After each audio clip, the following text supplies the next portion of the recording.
Gracias por la asistencia a la capacitación sobre el riesgo eléctrico. Voy a darles unos pequeños tips, unas pequeñas claves sobre lo velocidad que es el riesgo eléctrico y el control que tenemos que tener en nuestras empresas. Y al final de la capacitación me gustaría escuchar al interior de la organización, en cada área donde ustedes desempeñan, cuáles son los riesgos que ustedes ven que son más delicados y hay que tener en cuenta. En primera instancia tenemos que tener en cuenta que la electricidad es un elemento como tal que se utiliza en todo el entorno, tanto laboral como en el tema también de las familias, y tenemos que tener en cuenta que es muy peligrosa si no se tiene un buen manejo de la misma. El riesgo eléctrico que puede producir: riesgo de choque eléctrico, riesgo de quemaduras, riesgo de incendios y riesgo de explosiones. El cuerpo humano, al ser atravesado por la corriente eléctrica, se comporta como un conductor. La intensidad que pasa por el cuerpo humano unida al tiempo de circulación es la causa determinante de la gravedad en el circuito eléctrico. Cuando nosotros tenemos un choque eléctrico, nuestro cuerpo es el que recibe todo, y en el momento que el cuerpo lo recibe, tiene que buscar una forma de cómo salir de ahí de nuestro cuerpo. Por eso es que se producen las quemaduras. Y dependiendo de la intensidad del mismo, pues puede ser la gravedad también de las lesiones que podemos tener. Se puede producir en cualquier tarea que implique manipulación o maniobra de instalaciones eléctricas de baja, media o alta tensión. A veces uno piensa que solamente en alta tensión es que se producen un tipo de estos riesgos, pero se puede producir en cualquier momento y en cualquier situación. ¿Cuáles son las recomendaciones que hay que tener en cuenta y que son las que nosotros tenemos que percibir en nuestra organización? El cableado debe proporcionar la posibilidad de conexión a tierra de los equipos. Los equipos en general deben de tener la posibilidad de conexión a tierra. Solo los equipos marcados como de clase 2, que son de doble aislamiento, son los que no lo necesitan.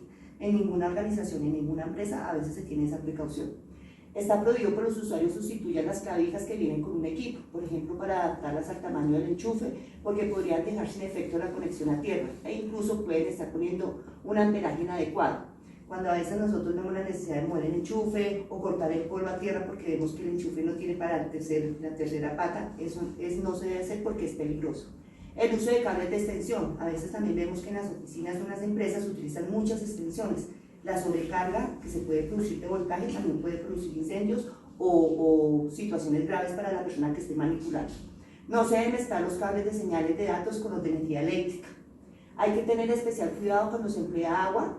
Cuando estamos nosotros en nuestro escritorio, a veces utilizamos, y en nuestro sitio de trabajo, agua o vasos. Es importante que tengamos mucha precaución con esto porque también puede ocurrir un accidente grave. Los equipos conectados deben incluir un fusible. Casi siempre en las oficinas se utilizan los llamados estabilizadores, porque hay veces que la oficina está desocupada, tenemos un equipo eléctrico y a veces una baja o una alta de corriente puede producir una explosión o un incendio. Los fusibles lo que nos pueden ayudar es que apaguen el equipo y podamos prevenir estas situaciones. Para prevenir los riesgos eléctricos se debe aprender a reconocer, evaluar y controlar los peligros, como es el caso de cables eléctricos aéreos, conexiones a tierra deficientes, circuitos recargados o aislamiento defectuosos, o usar cables adecuados. Eso es la función que tenemos como nosotros al interior de la organización: estar pendientes y dar aviso oportuno en el momento que nosotros sintamos que se está presentando algún inconveniente de ese estilo. Las normas que en este momento regulan el riesgo eléctrico están las normas Infontec, está la resolución 070, la ley 142 de 1994, la norma técnica de construcción en el CODENSA, el reglamento técnico de instalaciones eléctricas RETIE y las normas de alumbrado público.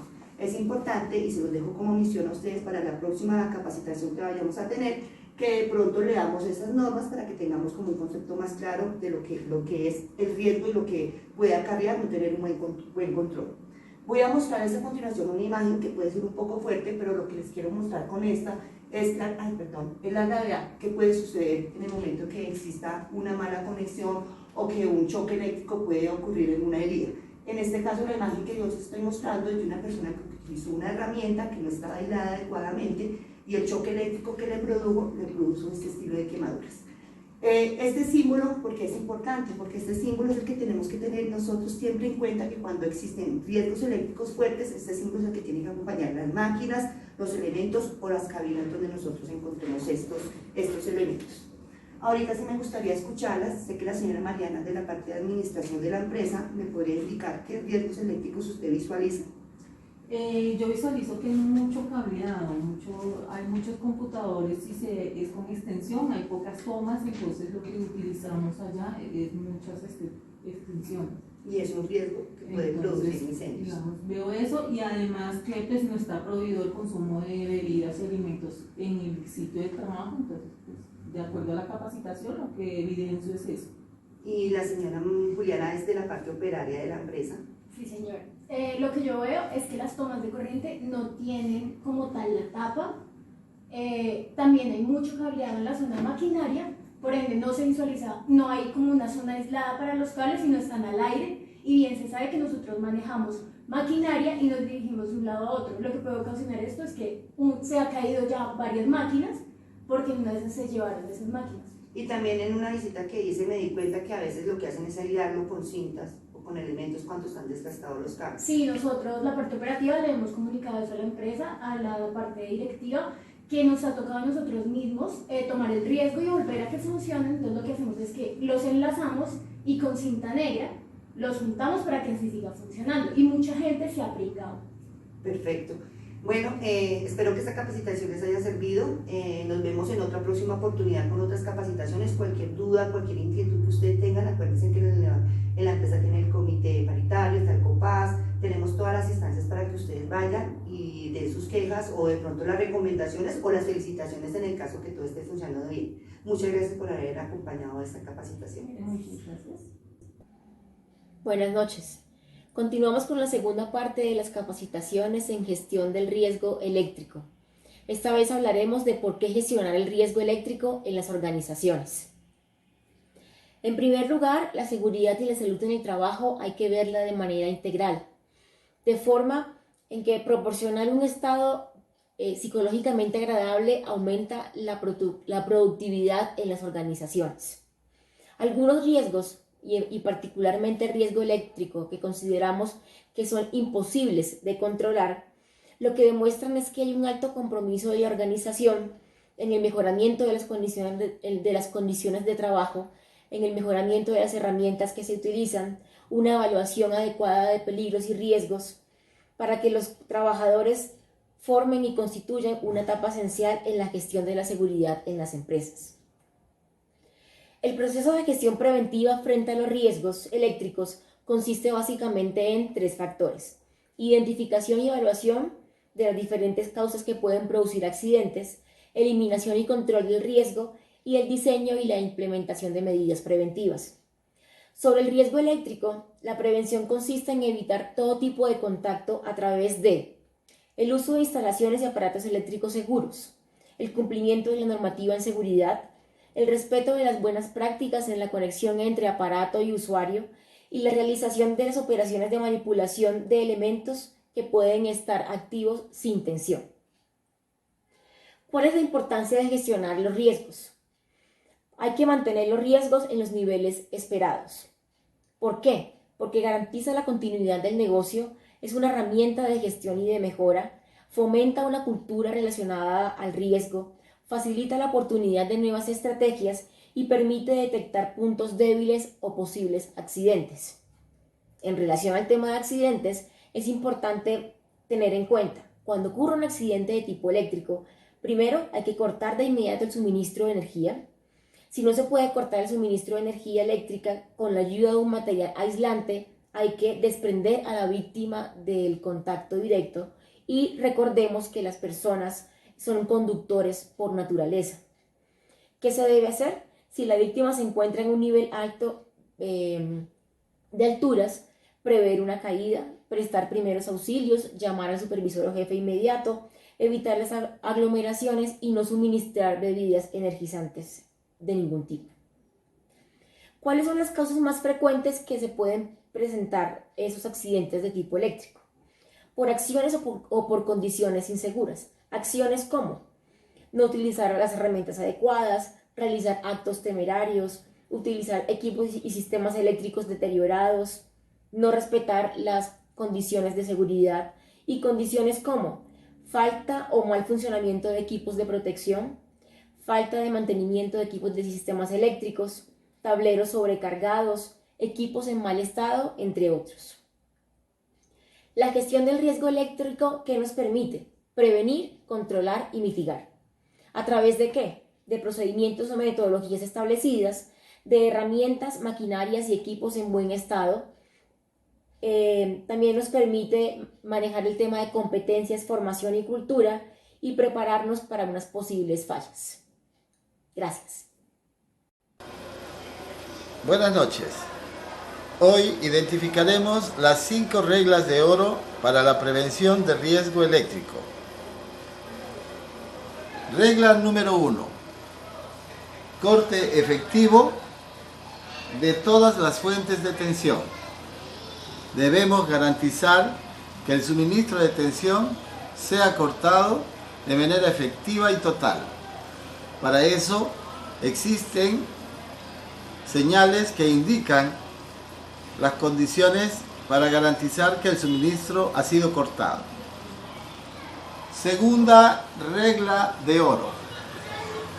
Bloqueo de circuitos para prevenir cualquier posible realimentación.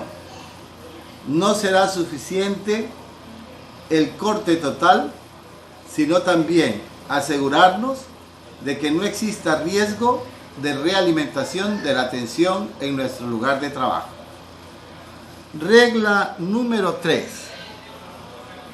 Una vez asegurado el corte y garantizada la ausencia de realimentación, debemos garantizar la ausencia de tensión en nuestro lugar de trabajo. Para eso utilizaremos elementos de medición de fácil obtención en nuestro medio para poder cuantificar esa ausencia de tensión a la cual nos referimos. Regla número 4. Poner a tierra y en cortocircuitos nuestros sistemas de alimentación a tensión en el área de trabajo. Y finalmente, la regla número 5. Señalización de nuestra área de trabajo. Muy importante para evitar que elementos próximos en tensión puedan entrar en contacto con nuestras áreas de trabajo. Teniendo en cuenta estas 5 reglas de oro para la prevención de riesgo eléctrico, debemos recordar que solo personal autorizado, formado y con conocimiento de los riesgos eléctricos deben realizar estas actividades. Segundo, se deben respetar las distancias de seguridad. Y tercero, utilizar equipos de protección como ropa de protección, botas sin elementos de metal y casco de seguridad con pantalla facial para la protección contra el arco eléctrico. Cuando tengamos un accidente eléctrico, debemos recordar siempre la implementación del protocolo PAS. Proteger, avisar y socorrer. Cortar el paso de la corriente es fundamental a través de la desconexión de la misma o separando a la víctima mediante la utilización de objetos aislantes que permitan separarlo de esa fuente de energía. Recordemos, nunca tocar al paciente o a la víctima sin haber realizado el paso anterior. Tercero, avisar a todos los servicios médicos para garantizar el traslado de la víctima a un centro asistencial inmediato. Si vemos que el paciente o la víctima no respira, iniciar maniobras de reanimación cardiopulmonar. Esta se debe realizar hasta que llegue el personal autorizado para el traslado del paciente. Y finalmente, si nos encontramos con un paciente o una víctima de accidente eléctrico que presente quemaduras, recordemos siempre envolverlo en manta y nunca quitarle la ropa. Estos elementos muy importantes a tener en cuenta y nunca olvidar para la prevención del riesgo eléctrico. Felicidades.